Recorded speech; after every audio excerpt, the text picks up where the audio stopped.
Hello guys, नमस्कार। मेरा तो जो डीवी था वो मिर्ज़ापुर पुलिस लाइन में हुआ था। हालांकि मेरे जो मित्र हैं, पार्टनर हैं, उनका डीवी था आजमगढ़ में। तो आजमगढ़ में कल उनका डीवी था, तो कुछ चीज़ें जो थी मेरे सेंटर पे और उनके सेंटर पे डिफरेंट थी। वो चीज़ें मैं आज आपको आपके साथ शेयर करूंगा, जिनका भी आजमगढ़ में डीवी है, खासकर उनके लिए। वो ये वीडियो ज़रूर देखें। तो जैसे आप अगर आजमगढ़ बस से जाते हैं, तो जो बस स्टैंड है वहाँ से लगभग 1 किलोमीटर की दूरी पे आपका पुलिस लाइन जो है आजमगढ़ का है। तो आप या तो पैदल जा सकते हैं या 10 रुपये ऑटो से लगेगा। आप वहाँ पे जाके मतलब वहाँ जा सकते हैं। ठंडी बहुत ज़्यादा है तो प्रयास करिए कि थोड़ा पहन वहन के जाइए। और जो एंट्री है वो 9 से 10 तक, मतलब 9:30 10 तक वो धीरे धीरे करते करते कर रहे हैं। तो टाइम का कुछ 10 मिनट आगे पीछे हो तो कोई इश्यू नहीं है। बाकी जब गेट पे एंट्री करा रहे हैं तो वो एक फॉर्म दे रहे हैं, उसमें वो सिग्नेचर करा रहे हैं, मोबाइल नंबर लिखवा रहे हैं, रोल नंबर नाम सब जो है वो भरवा के सिग्नेचर करा ले रहे हैं। उसके बाद ये सब होने के बाद वो हॉल में आप जैसे आए उसके अकॉर्डिंग नहीं, आपका जो रोल नंबर है उस अकॉर्डिंग वो हॉल में चेयर पे बैठा रहे हैं। तो इसके साथ ही इसके साथ ही जैसे हॉल में उन्होंने बैठा लिया। अब यहाँ पे डिफरेंट क्या है कि जैसे मिर्ज़ापुर में मेरा हुआ था तो वहाँ 75 लोगों को बुलाया गया था। यहाँ पे 75 75 का दो बैच, मतलब 150 लोगों को बुलाया गया है। और यहाँ पे जैसे मेरे यहाँ पे क्या था कि एक वो बैठे थे, 5 लोगों का एक कमेटी थी वो बैठी थी। यहाँ पे 5 5 लोगों की दो कमेटी बैठी है, क्योंकि 75 गुणे दो 150 लड़के बुलाए गए हैं। तो हो क्या रहा है, 10 से 20 लोगों का रोल नंबर वाइज बैठाने के बाद 10 से 20 लोगों का एक ग्रुप बना के भीतर बुलाया जा रहा है। उसके बाद वहाँ पे दो पैनल है, लोग बैठे हैं। अब वहाँ पे जब बुलाया जा रहा है तो उसके बाद आपको फिर से जो चेक किया जा रहा है, आधार कार्ड, एडमिट कार्ड, ये सब चीज़ें चेक की जा रही हैं। आपके पास डॉक्यूमेंट क्या क्या होना चाहिए, ये अगर मैं बात करूँ तो आधार कार्ड ओरिजिनल होना चाहिए, उसकी फ़ोटोकॉपी होनी चाहिए। आपके पास यहाँ पे डिफरेंस क्या है कि एक फ़ोटो आप चिपकाएंगे एडमिट कार्ड पे, और 3 फ़ोटो एक्स्ट्रा लेके चलिए, वो लोग लेंगे। 2 फ़ोटो एक्स्ट्रा आप लोग और रख लीजिए फॉर द सेफ पर्पज़। उसके बाद क्या है कि वो जैसे आधार कार्ड हो गया, 4 फ़ोटो हो गया, एडमिट कार्ड हो गया, अप्लीकेशन फॉर्म हो गया, निवास हो गया, हाई स्कूल हो गया, इंटर हो गया। इसके अलावा क्या बोलते हैं कि सबकी एक एक फ़ोटो कॉपी हो गई।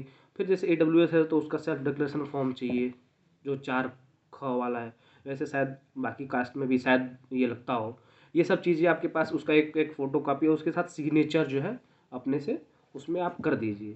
तो ये सब चीज़ें। इसके अलावा क्या हो रहा है कि भाई ये सब होने के बाद ना वो भीतर जाने पे घुमा के इधर से उधर अपना प्रोसेस जो है वो पूरा करा रहे हैं। उसमें आपको जो पहले क्या है कि वो स्कैनर पे ऐसे आपका थंब जो है वेरीफाई कर लेंगे। उसके बाद 10 उंगलियों का बारी बारी से इंक के थ्रू आपका वो थंब, ये फिर ये ऐसे करके सारी 10 उंगलियों का इंक के थ्रू लगवा रहे हैं, धांधली का जिससे कोई चांस ना हो, बिल्कुल फेयर चीज़ें हों। उसके बाद डॉक्यूमेंट सब चेक करने के बाद आपको भेजा जा रहा है फिजिकल पीएसटी के लिए। पीएसटी पे क्या है कि वहाँ पे डिजिटल मशीन से, जो आजमगढ़ में है वो डिजिटल मशीन से हाइट और चेस्ट दोनों नापी जा रही है। तो हाइट में क्या है कि जो ऊपर वाला डिजिटल मशीन का वो है वो आगे सर पे ऐसे लग रहा है, तो आपका जितना हाइट है उतना ही मेज़र होगा।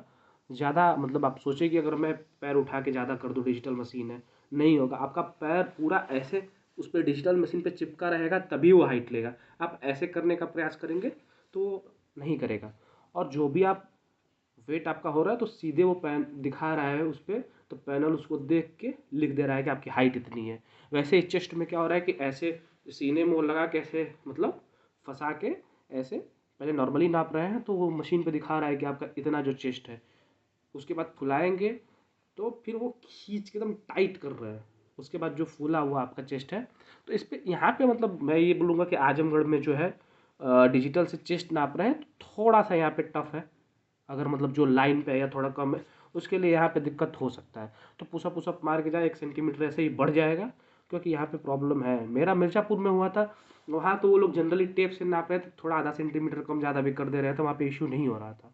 तो जिसका चेस्ट का है थोड़ा सा घर पे 20 20 40 40 50 50 पुशअप हो सकता है तो मारते रहे, एक आध सेंटीमीटर बढ़ जाएगा। मेरे पार्टनर का तो ऐसे 82 था, वो नाप के 81 कर दिया एकदम टाइट करके, उसने फुला के 90 कर दिया, तो 7-8 सेंटीमीटर फूल गया। तो एक्सपेंशन का कोई इशू नहीं है, जो नॉर्मल लोग हैं मेरे जैसे लोग हैं, तो मेरा तो ऐसे 93 चला गया था, एक्सपेंशन होने के बाद नॉर्मली 85 था। तो ये सब चीज़ें, बाकी इतना सब होने के बाद वो क्या कर रहे हैं कि जो एक फाइल दे रहे हैं पिंक कलर का, उसमें था, उसमें आपका सब डाले थे, तो वो सब आपको लास्ट में आपका स्कैन होगा, सब चीज़ें उसमें से फ़ोटो कॉपी निकलेगी, वो आपको देते हैं। तो उसके बाद फ़ोटो वोटो चिपका के स्याही से सब हो गया, फिजिकल का सब हो गया, उसके बाद आपको क्या करेंगे, वो बाहर बैठा देंगे, आपको घर नहीं भेजेंगे। तो आप बैठे हैं, उसके बाद सबका होता रहेगा, जब 150 लोगों का, पूरे लोगों का हो जाएगा, उसके बाद वो सबको एक ही साथ छोड़ेंगे वहाँ से। आपके हाथ में जो भी पेपर है वो जमा करा लेंगे, उसके बाद छोड़ देंगे। उसके बाद आप जो ये मान के चलिए 3 या 4 बजे के आसपास छोड़ दे रहे हैं, उसके बाद आप घर आ सकते हैं। हाँ, वहाँ पे ये है कि लिस्ट नहीं चिपकाई जा रही है, वहाँ पे मतलब बता दिया जा रहा है कि आप फिट हैं, लिस्ट नहीं चिपकाई जा रही है। मेरा मिर्ज़ापुर हुआ था, वहाँ पे लास्ट में 3 बजे 4 बजे के आसपास लिस्ट चिपकाई गई थी, जो कि मेरे पास है भी, अगर आप लोग बोलेंगे तो मैं शेयर कर दूंगा टेलीग्राम चैनल पे। तो ये चीज़ें थी।